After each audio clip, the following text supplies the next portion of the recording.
bismillahi raxmaani raxiim daawayaalkan wala socotaan barta youtube leenahay cali stone tafar bosti taariikhda maanta waa 20 bishii lixaad laba wararka ugu waaweyn qodobaan waxaa ka mid ah madaxweynaha dowladda Raashiya oo cad ku maray inuu dhulka la simi doono dowladaha reer galbeedka intaas joojinta Naansiga iyo hubguridda ay ku wadaan dalka Ukraine wasiirka gaashaandhigga dowladda Raashiya asana wuxuu sheegay daawadayaal dhinaciisa mar uu hadlayay ciidamada dalkaas ayuu sheegay wasiirku inay dileen 50 jarnaal in ka badan boqolaal saraakiila duqeymaha shalay u geysteen goobo ay ku sugnaayeen daawada qodobada kale ku muuqda tan waxaa ka mid ah wararkayaga gobolka Donbass gaar ahaan magaalada Severodonetsk oo dagaal baan maalmahan ka socda ayaa gacanta waxa ku dhigay ciidamada dowladda Raashiya laakiin sarkaal sare oo hadlay dowladda Ukraine ayaa beeniyay arrinkaas wuxuuna sheegay in wacdi u dhigi doonaan ciidamada Raashiyaanka sidoo kale wuxuu yiri waxaan ismaan doonaa hubka casriga ee NSA dowladda Raashiya hubkaas magaciisa la yiraahdo M777 artillery daawadayaal sidoo kale wararka waxaan ku jira qodobada aan ugu hayno in madaxweynaha dowladda Raashiya oo wacd ku maray inuu la simi doono dowladaha reer galbeedka gaar ahaan dowladda Ingiriiska ayuu farta ku fiiqay sidoo kale madaxweyne Putin oo ka hadlayay shir loogu talagalay loogana hadlayay dhaqaalaha iyo amniga gobolka ayaa yidhi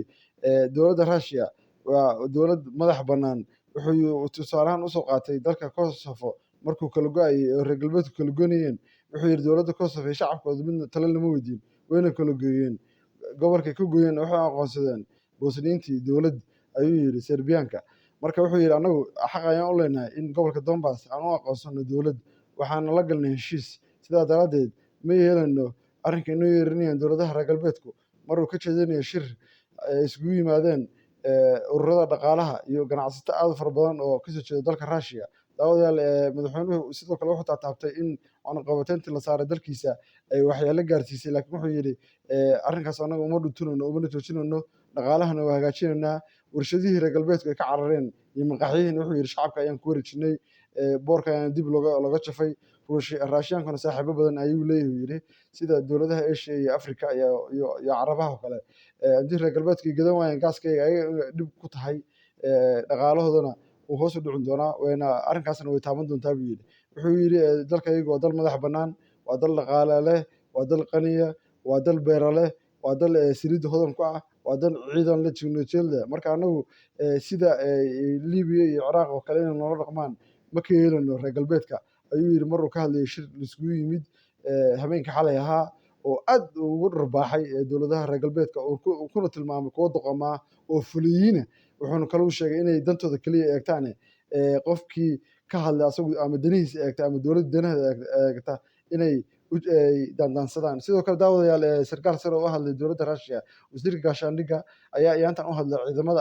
afhayeen asaga oo ah wuxuu sheegay inay dileen 50 jarnaal in ka badan duqeymaha geysteen xalay ilaa iyo shalay iyo boqolaal saraakiila wuxuu kaloo sheegay inay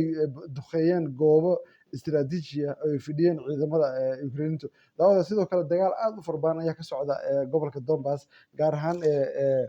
Severodonetsk waa caasimadii ugu dambeysay ama degmadii ugu dambeysay gobolkaas ciidanka Raashiyaanku gacanta ku dhigeen waxaa ku taalla magaalo warshad samaysa magaaladaas biraha sida magaalada ay sheegay Mariupol kale magaalada warshadaas gacanta ayay ku dhigeen iyo magaaladiiba ciidanka Raashiyaanku gantaalo aad u ba'an ayay ku garaacayaan siduu sheegay afhayeen u hadlay ciidamada Ukrainiinta wuxuu yidhi cir iyo dhul iyo bad baa naga duqeynayaan wuxuu yidhi kale hubka artilleriga ayay isticmaalayaan wuxuu kaloo sheegay sarkaalkaas in aysan ka daba hari doonin ciidamada Raashiyaanka ay boorka iska soo jafi doonaan wuxuu yidhi hub casri ah ayaa waxaa la siiyey dowladda Mareykanka hubkaas magaciisa la yiraahdo M777 wuxuu yidhi hubkaas waan artillerigaas waa wuxuu yidhi aad buu wuxuu afuufayaa iyo hub kaloo aan Raashiyaanka ka qabsano markaan saa uga qabsanana waan isticmaalnaa ayuu yidhi laakiin sidoo kale daawadayaal dagaal baan ayaa socda dhulku waa dhul aad u cagaaran oo beeralaya dhul buralaya maaha hadda dagaalku yaamahan meeluu ka socdo waa dhul barxada oo laisku jeedo aad baana laisugu afuufaya gantaalada iyo madaafiicda iyo lidka diyaaradaha iyo noocyada kala duwan isheeg madaafiicda daawadayaal Raashiyaanku wuxuu kasoo hoyey dagaalkii muddadan socday bishan iyo bishii horeba guul aad u weyn reer galbeedkuna afkay qeelo ku shubteen ilaa iyo haddana wax ka soo baxay oo war lama sheegayo ama waana dhinaca Kiev inkastoo afhayeen u hadlay dowladaha reer galbeedka iyo midowga Yurub ay sheegeen in bisha soo socota oo loo aqoonsan doono xubin ka mid ah dowladda Ukraine midowga Yurub laakiin arrinkaas madaxweynaha dalka Raashiya uu ka digay wuxuuna yidhi in cawaaqib xun ay ku noqon doonto midowda Yurub. Wuxuuna sheegay hubka aan haysano waxaan u haysanaa buu yidhi inaan isticmaalo haddii loo baahana waa la isticmaali doonaa oo hubka sida baan wax u gumaada. Daawada halkaan nagala socotaan barta YouTube ka leenahay Calas 24 Post wararka ugu dambeeya ayaa nagala socotaan caalamka gaar ahaan xiisada ka hadlaysa Ukraine Russia. Aad baan u mahadsantihiin wararka ugu dambeeyey iyo kuwa xiisa loo soo socdana waan idinla socodsiin doonaa si wararsaha badan.